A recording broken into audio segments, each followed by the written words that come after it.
Delhi high court में मुख्तार अंसारी और Allahabad high court में अमन मणि की पेरोल को खारिज कर दिया गया और आज यही हमारा केस ऑफ द डे। लेकिन केस ऑफ द डे से पहले डालते हैं कुछ और अहम खबरों पर नजर।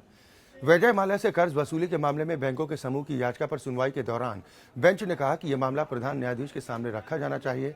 बेंच ने कहा कि हमारे पास पहली बार यह मामला सुनवाई के लिए आया।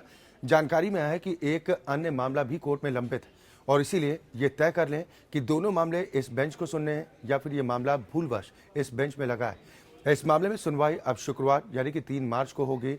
इस मामले में सुप्रीम कोर्ट ने माल्या को अपनी संपत्ति बताने का निर्देश दिया था, लेकिन माल्या के ऐसा न करने पर बैंकों ने अवमानना याचिका दाखिल की।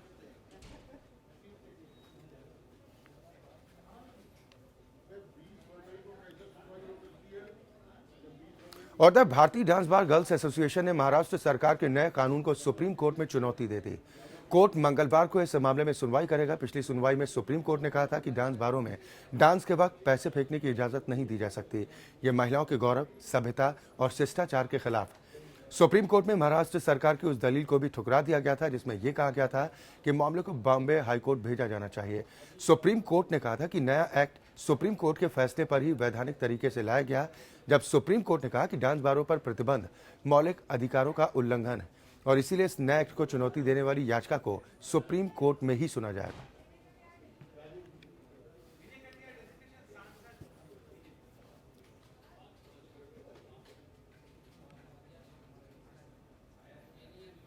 उधर राष्ट्रीय मानवाधिकार आयोग में सदस्य और महानिदेशक की नियुक्ति के लिए जनहित याचिका मामले में सुप्रीम कोर्ट में सुनवाई की गई। मामले की सुनवाई के दौरान कोर्ट ने हर मसले के लिए सुप्रीम कोर्ट की ओर दौड़ने की आदत पर यह टिप्पणी करते हुए कहा कि सुप्रीम कोर्ट अमृतधारा नहीं है जिसमें हर मर्ज का इलाज हो जाए। इस तरह कोर्ट के क्षेत्राधिकार का दुरुपयोग होता है। दरअसल जांच के प्रभारी महानिदेशक और सदस्य के पद 2 साल से खाली पड़े हैं। एडिशनल सॉलिसिटर जनरल ने कोर्ट को बताया कि आयोग में सदस्य की नियुक्ति की प्रक्रिया जारी है। कोर्ट ने 30 अप्रैल तक नियुक्ति का आदेश देकर याचिका को खारिज कर दिया है। राष्ट्रीय मानवाधिकार आयोग में सदस्य और महानिदेशक की नियुक्ति के लिए एक जनहित याचिका मामले में सुप्रीम कोर्ट में सुनवाई की गई। मामले की सुनवाई करते हुए सर्वोच्च अदालत ने कहा कि हर मसले के लिए सुप्रीम कोर्ट की ओर दौड़ने की आदत ठीक नहीं है। इस पर टिप्पणी करते हुए सुप्रीम कोर्ट ने कहा कि सुप्रीम कोर्ट कोई अमृत धारा नहीं जिसमें हर मर्ज का इलाज हो ही जाए। इस तरह कोर्ट के क्षेत्राधिकार का दुरुपयोग होता है। दरअसल जांच के प्रभारी महानिदेशक और सदस्य के 2 पद पिछले 2 साल से खाली पड़े हैं और एडिशनल सॉलिसिटर जनरल ने कोर्ट को यह बताया कि आयोग में सदस्य की नियुक्ति की प्रक्रिया जारी है। कोर्ट ने भी 30 अप्रैल तक नियुक्ति का आदेश देकर इस याचिका को खारिज कर दिया है।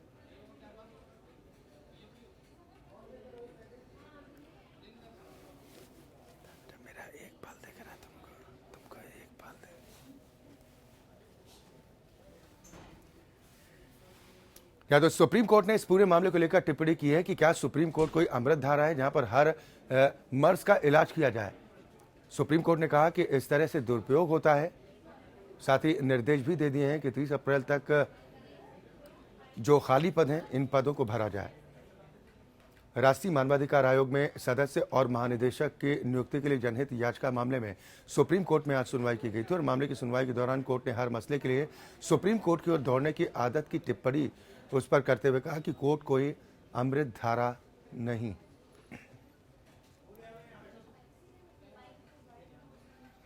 उधर मध्य प्रदेश के करीब 754 डेंटल छात्रों को सुप्रीम कोर्ट ने राहत देते हुए शासन की ओर से उन पर की गई कार्रवाई पर रोक लगा दी। हाईकोर्ट ने पिछले साल दिसंबर के आदेश को रोक लगाते हुए कॉमन एंट्रेंस टेस्ट में 2014-2015 सत्र से बाहर हुए छात्रों को राहत दी। साथ ही सुप्रीम कोर्ट ने केंद्र सरकार को आदेश भी दिया है कि इन छात्रों के दाखिले पर विचार किया जाए और मामले में नोटिस जारी कर जवाब भी दाखिल करें।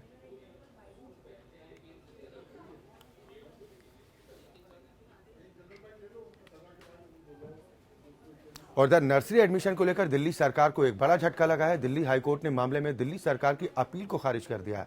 हाईकोर्ट की डबल बेंच ने इस मामले में सिंगल बेंच के आदेश को बरकरार रखा है।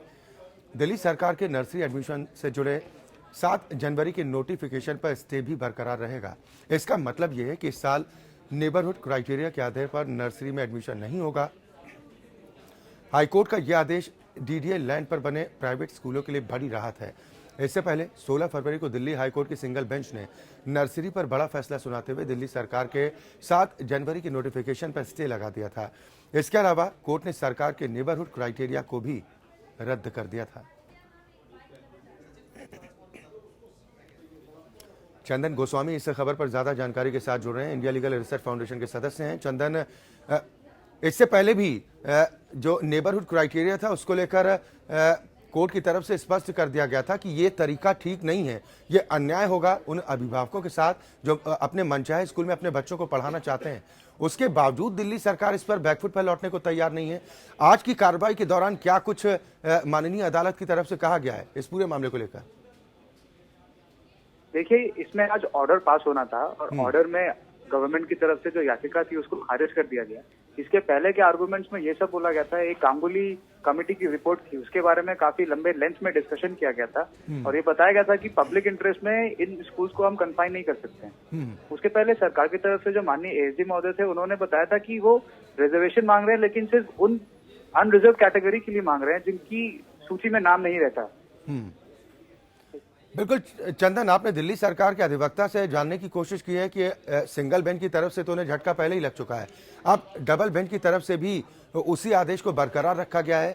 अब उनका अगला स्टेप क्या होगा, इस पर भी उन्होंने कोई बातचीत की है? जी नहीं, इस बारे में तो मेरी उनसे बातचीत नहीं हो पाई है, लेकिन अब उनके पास विकल्प तो ये रहता है कि वो सुप्रीम कोर्ट में इसको जाके मूव कर सकते हैं, लेकिन वो उनका विकल्प है, उसको ले चाहे ना ले, वो उनका डिस्क्रिप्शन है। इस पे उनसे ज्यादा बातचीत नहीं हो पाई। चलिए, बिल्कुल, बहुत शुक्रिया चंदन इस खबर पर तमाम जानकारी और बातचीत के लिए। तो दिल्ली सरकार की अपील को खारिज कर दिया गया है, यानी दिल्ली सरकार को इस पूरे मामले को लेकर एक बार फिर झटका लगा है और जो डबल बेंच ने जो फैसला बरकरार रखा है, इससे पहले सिंगल बेंच ने यही फैसला सुनाया था। आतंकी संगठन सिमी के सरगना सफदर नागौरी समेत 11 आतंकियों को इंदौर की विशेष अदालत ने उम्र कैद की सजा सुनाई। इन आरोपियों के खिलाफ कई धाराओं समेत देशद्रोह के मामले में लंबे वक्त से मुकदमा चल रहा था। सभी 11 आरोपी अहमदाबाद की साबरमती जेल में बंद थे, जिनके खिलाफ इंदौर की अदालत में सुनवाई चल रही थी। 26 मार्च 2008 को पुलिस ने अहमदाबाद के श्यामनगर में गफूर खान बेकरी वाले के मकान से सिमी के कई आतंकियों को धर दबोचा था। इनके पास से हथियार भी बरामद किए गए थे। अब इंदौर की विशेष अदालत की तरफ से सजा का ऐलान कर दिया गया है। 11 आतंकियों को दोषी करार देते हुए उम्र कैद की सजा का ऐलान कर दिया गया है।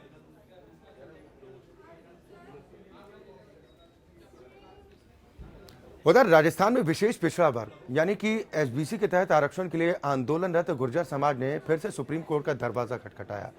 गुर्जर समाज की तरफ से दायर की गई याचिका पर सुप्रीम कोर्ट 3 मार्च को सुनवाई करेगा।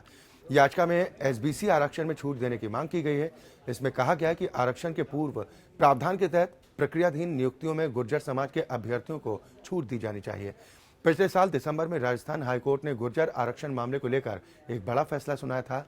कोर्ट ने गुर्जरों को आरक्षण का प्रावधान किए जाने के लिए बनाए गए एसबीसी आरक्षण कानून को रद्द कर दिया था।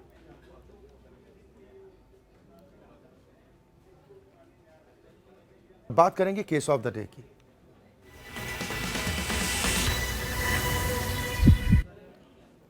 उत्तर प्रदेश विधानसभा चुनाव में राजनीतिक पार्टियां तो बाहुबलियों पर लगाम लगाने की कोई कोशिश नहीं कर रही, लेकिन अदालतें इसमें बाखूबी अंजाम दे रही और इसी के चलते आज 2 अदालतों ने 2 बाहुबलियों बहुजन समाज पार्टी के मऊ से उम्मीदवार मुख्तार अंसारी और समाजवादी पार्टी के नेता अमनमणि त्रिपाठी की पेरोल की अर्जी को खारिज कर दिया। बीएसपी और समाजवादी पार्टी दोनों को ही सोमवार को अदालतों से झटका लगा। दिल्ली हाईकोर्ट ने बाहुबली नेता मुख्तार अंसारी को ट्रायल कोर्ट से मिली पैरोल रद्द कर दी। मुख्तार की पैरोल चुनाव आयोग की याचिका पर रद्द हुई। आयोग ने कोर्ट में दलील रखी कि मुख्तार के बाहर आने से कानून व्यवस्था पर बुरा असर पड़ सकता है। आयोग का ये भी कहना था कि बीजेपी विधायक कृष्णानंद राय हत्याकांड में आरोपी अंसारी पैरोल मिलने पर गवाहों को प्रभावित कर सकता है और वे समाज के लिए गंभीर खतरा है। आयोग की बात मानते हुए हाईकोर्ट ने मुख्तार का पैरोल रद्द कर दिया। अंसारी को पैरोल दिलाने के लिए कांग्रेस के वरिष्ठ नेता और वकील कपिल सिब्बल और सलमान खुर्शीद पैरवी कर रहे थे। मुख्तार अंसारी मऊ सदर से विधानसभा उम्मीदवार है। उधर इलाहाबाद हाई कोर्ट ने समाजवादी पार्टी के नेता अमनमणि त्रिपाठी की पैरोल की अर्जी को रद्द कर दिया है। अमनमणि ने चुनाव प्रचार के लिए पैरोल मांगा था। अमनमणि त्रिपाठी अपने वाइफ सारा के मर्डर के केस में दासना जेल में बंद हैं। दासना जेल गाजियाबाद में निरुद्ध हैं, उनकी बेल की सुनवाई जारी है। आज कोर्ट ने उसमें 8 मार्च की डेट फिक्स की है और आज उन्होंने पहले उनके काउंसिल ने, जो सुप्रीम कोर्ट के सीनियर काउंसिल हैं, उन्होंने उनके कैंपेनिंग और वोट कास्ट के लिए पैरोल की डिमांड की थी। लेकिन कोर्ट के सामने हमने ऑब्जेक्शन किया। हमारा ऑब्जेक्शन था कि अगर इस टाइम पर भी इनको पैरोल ग्रांट होती है तो ये हमारे सोसाइटी के लिए बहुत अच्छा प्रेसिडेंट सेट नहीं होगा कोर्ट द्वारा। इस बात को मद्देनजर रखते हुए कोर्ट ने आज उनकी पैरोल को नहीं माना और 8 मार्च की नेक्स्ट डेट फिक्स कर। अमन मणि त्रिपाठी ने राहत नहीं मिलने के बाद जेल से बाहर आकर वोट डालने के लिए भी पैरोल मांगा, लेकिन अदालत ने उसे भी ठुकरा दिया। अदालत ने कहा कि अमन मणि को जेल से ही वोट डालना होगा। अमन मणि की जमानत अर्जी पर अब 8 मार्च को सुनवाई होगी। जेल में बंद बाहुबली नेताओं के पेरोल पर कोर्ट का कड़ा रुख। एक ओर जहां इलाहाबाद हाईकोर्ट ने अमन मणि त्रिपाठी को पेरोल देने से मना कर दिया, वहीं आज मुख्तार अंसारी को दिल्ली हाईकोर्ट ने पेरोल देने से मना कर दिया। इलाहाबाद में आलोक कुमार सिंह के साथ विवेक कुमार सिंह, APN, दिल्ली। क्या तो इन दोनों बाहुबलियों को अदालत की तरफ से झटका लगाया। आलोक सिंह हमारे संवाददाता है, इस खबर पर ज्यादा जानकारी के साथ जुड़ रहे हैं। आलोक, ये तो बड़ी विडंबना है कि राजनीतिक दल इस तरह आपराधिक प्रवृत्ति के लोगों को अपनी पार्टी में न सिर्फ जगह देकर बल्कि उन्हें टिकट देकर खुद को गौरवान्वित महसूस करने का काम करते हैं, लेकिन अदालतों की तरफ से साफ जाहिर कर दिया गया कि ये रवैया ठीक नहीं है और छूट दी नहीं जा सकती इस तरह के लोगों के लिए। और क्या कुछ कहा है अदालत ने? देखिए अक्षय, जिस तरीके से आज अमन मणि त्रिपाठी को इलाहाबाद हाईकोर्ट से झटका लगा है, इलाहाबाद हाईकोर्ट में उनकी जमानत अर्जी पर सुनवाई जारी है। 8 मार्च को फिर इस मामले पर सुनवाई होगी, लेकिन अमन मणि त्रिपाठी को इससे पहले निर्दलीय प्रत्याशी के रूप में महाराजगंज की मोहतरमा विधानसभा से नामांकन करने के लिए 2 दिन का पैरोल मिला था। वर्तमान में वो गाजियाबाद की डापना जेल में बंद है और उनके ऊपर आरोप है कि 9 जुलाई 2015 को उन्होंने अपनी पत्नी की हत्या कर दी थी। संदिग्ध परिस्थितियों में हत्या हुई थी। तारा सिंह उनकी पत्नी का नाम था, जिनकी मां सीमा सिंह की अर्जी पर इस पूरे मामले पर CBI जांच चल रही है और वो वर्ष 2015 से गाजियाबाद के डाकना जेल में बंद है। इलाहाबाद हाईकोर्ट में उन्होंने जमानत अर्जी दाखिल की और साथ ही पैरोल की मांग की कि उन्हें चुनाव प्रचार करने के लिए पैरोल दिया जाए और साथ ही वोट डालने के लिए भी पैरोल दिया जाए। लेकिन जो दूसरे पक्ष की वकील थी, जो तारा की वकील थी मनीषा चतुर्वेदी, उन्होंने इसका विरोध किया और साफ कहा कि अगर बार बार इनको पैरोल मिलता है तो ये इसका बेनिफिट ले सकेंगे और गवाहों को कहीं न कहीं डराया जाएगा, धमकाया जाएगा और एक ये हैबिट इनकी बन जाएगी और हर मामले पर ये पैरोल की मांग करेंगे। आज जस्टिस विपिन सिन्हा की कोर्ट ने एक तगड़ा झटका देते हुए अमन मणि त्रिपाठी को उनकी पैरोल की मांग वाली अर्जी को खारिज कर दिया है। अब पूरे मामले पर 8 मार्च को इलाहाबाद हाईकोर्ट में सुनवाई होगी। चलिए, बिल्कुल बिल्कुल, अब देखना है कि 8 मार्च को इस सुनवाई के दौरान क्या कुछ होता है। आप नजर बना रखिएगा।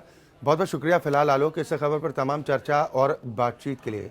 अब बात करेंगे नोएडा विकास प्राधिकरण के पूर्व चीफ इंजीनियर और घोटालेबाज यादव सिंह की। यादव सिंह के समर्थकों और वकीलों के बीच अदालत परिसर में आज जमकर झड़प हुई है। ये वारदात तब हुई जब पुलिस यादव सिंह को 14 दिन की न्यायिक हिरासत के लिए अदालत से लेकर जा रही थी। जिला अदालत ने यादव सिंह को 14 दिन की न्यायिक हिरासत में भेजा है। यादव सिंह आज व्हील चेयर पर अदालत पहुंचा था। जब पुलिस यादव सिंह को लेकर जा रही थी, उसी बीच वकील और यादव सिंह के समर्थकों में कहासुनी हो गई, जिसके बाद वकीलों ने यादव सिंह के समर्थकों को जमकर पीट दिया। अदालत ने ईडी को जेल में यादव सिंह से पूछताछ की इजाजत भी दे रखी। न्यायालय में उपस्थित हुए, ईडी की कस्टडी में वो ले लिए गए हैं और 14 दिन के लिए उनको जुडिशियल रिमांड में लखनऊ जेल भेज। ईडी के द्वारा एक प्रार्थना पत्र ये भी दिया गया था कि जेल में जाकर 3 दिन के लिए वो उनसे पूछताछ करना चाहते हैं, जिसको भी माननीय न्यायालय ने स्वीकार कर लिया है और 3 दिन का समय दिया है कि ईडी उनसे जाकर जेल में पूछताछ कर। और उधर हाथरस की शादाबाद सीट से समाजवादी पार्टी के विधायक देवेंद्र अग्रवाल की मुश्किलें भी अब बढ़ सकती हैं। उनके खिलाफ मायावती सरकार में मंत्री रहे रामवीर उपाध्याय पर जानलेवा हमले का आरोप है और इस मामले में पूर्व मंत्री रामवीर उपाध्याय के एक समर्थक की मौत भी हो गई थी। इस कांड में दर्ज मुकदमे में सपा विधायक देवेंद्र अग्रवाल की गिरफ्तारी की मांग को लेकर दाखिल याचिका पर इलाहाबाद हाईकोर्ट में सुनवाई की गई। मामले की सुनवाई करते हुए चीफ जस्टिस DB भोसले और जस्टिस यशवंत वर्मा की डिवीजन बेंच ने विवेचना अधिकारी से अब तक की गई विवेचना की पूरी रिपोर्ट भी मांगी। साथ में यह भी पूछा है कि इस मामले में अब तक क्या कार्रवाई की गई। हाईकोर्ट में दायर याचिका में आरोप लगाया गया कि सत्ता पक्ष का विधायक होने के चलते FIR दर्ज होने के बावजूद पुलिस न तो विधायक देवेंद्र अग्रवाल को गिरफ्तार कर रही है और न ही विवेचना सही तरीके से की जा रही। मामले की अगली सुनवाई अब 8 मार्च को की जानी। बसपा के जो रामवीर उपाध्याय हुआ करते थे उनके ऊपर हमला हुआ था। उसमें एक्यूज जो जिनके ऊपर एलिगेशन लगा था वह समाजवादी पार्टी के एमएलए देवेंद्र जी थे। उनके ऊपर एलिगेशन लगा। उस घटना में एक व्यक्ति की मृत्यु हो गई थी। एमएलए समाजवादी पार्टी के हैं, इसलिए इनकी गिरफ्तारी भी नहीं हो रही है। इसी फेयर इन्वेस्टिगेशन को लेकर जो आज केस दाखिल हुआ था उसमें। और इसी के साथ हमारी खास पेशकश में आज के लिए बस इतना ही। एपीएन न्यूज में खबरों का सिलसिला लगातार जारी।